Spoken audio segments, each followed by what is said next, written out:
ఉప్పల్ నియోజకవర్గం ఏఎస్ రావు నగర్లో గణేష నవరాత్రి ఉత్సవంలో భాగంగా rebel organic association, Rohin Kumar, DJ Shiva, Mahesh Goud తదితరుల ఆధ్వర్యంలో నిమజ్జన శోభయాత్ర అత్యంత కనుల పండుగ జరిగింది. ఈ కార్యక్రమానికి Uppal ex MLA, BJP vice president NVSS Prabhakar, ex MLC Ramachandrarao, Kapilvai Dilip Kumar, corporator Shravan, Sunitha Yadav, Rajalakshmi, contested corporator Prasanna, actor Supreeth మరియు అడ్వకేట్ సుంకర నరేష్ తదితరులు పాల్గొన్నారు. ఈ సందర్భంగా అడ్వకేట్ సుంకర నరేష్ మాట్లాడుతూ అసోసియేషన్ సభ్యులు ఘనంగా నిర్వహిస్తున్నందుకు వాళ్ళందరికీ ధన్యవాదాలు తెలియజేశారు.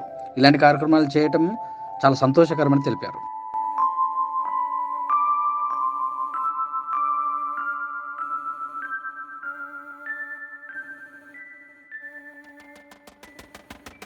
రెబల్ యూత్ ఆర్గనైజింగ్ చేస్తున్న ఈ గణపతి నిమజ్జన మహోత్సవాన్ని ఈరోజు యావత్ ప్రజానికం కూడా నిండు కళ్ళతోటి చూడడానికి కూడా సరిపోనంత జనం ఈరోజు తరలి రావడం జరిగింది.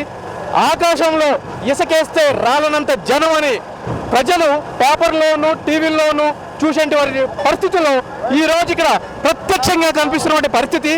3-4 కిలోమీటర్ల మేర ట్రాఫిక్ జామ్ అయ్యి యావత్ ప్రజానికము ఒక సంతోషంతో ఒక కోవిడ్ మహమ్మారి ప్రజల్ని పలుకున్న తర్వాత ఇంతటి పెద్ద ఎత్తులో ప్రజలు సంతోషంతో కనిపించారు అంటే కనుక ముమ్మాటికి కూడా అది ఈ సందర్భమే అని చెప్పకనే చెప్పొచ్చు. మరి ఇటువంటి కార్యక్రమాన్ని కవర్ చేయడానికి వచ్చిన మరి పత్రికా సోదరులకు, మీడియా మిత్రులకు పేరు పేరున మరి శుభాకాంక్షలు తెలియజేసుకుంటూ, ధన్యవాదాలు తెలియజేసుకుంటూ, మరీ ముఖ్యంగా V3 న్యూస్ యాజమాన్యానికి మా యూత్ తరపున ప్రత్యేక అభినందనలు తెలియజేసుకుంటున్నాము. జై బోలో గణేష్ మహారాజ్ కి.